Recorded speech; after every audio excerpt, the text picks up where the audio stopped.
Guys तो mark किया, इस वाली लोकेशन में उतर जाना है बंदे के साथ। देख लीजिए।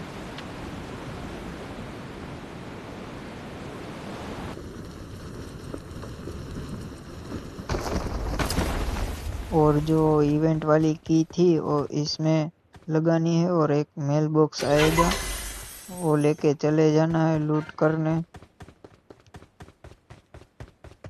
और ध्यान रखना है ब्रो, आपके पास जो मेल बॉक्स उठाया है वो पूरे एंगल में दिखेगा, सभी एनिमी को भी दिखेगा और आपको मारने भी आ सकते हैं, इसलिए जल्दी से लूट करके दूसरे स्टेप में बढ़ते हैं हम। कैसे भी करके फाइनली ब्रो मैं कार उठा ले आया और अपने बंदे को बोला चल जल्दी से लोकेशन पे जाने दे। मैप में 2 लोकेशन आती है, उसमें से किसी एक लोकेशन पे चले जाना है जल्दी से जल्दी।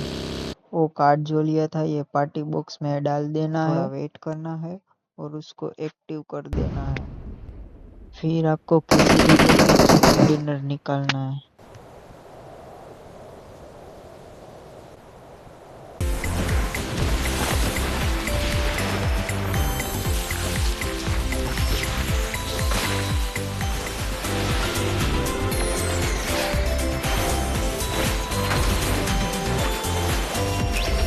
ऐसे ही वीडियो देखने के लिए हमारे लाइक बटन को दबा दीजिए, बेल आइकन को दबा दीजिए और सब्सक्राइब कर दीजिए भाई।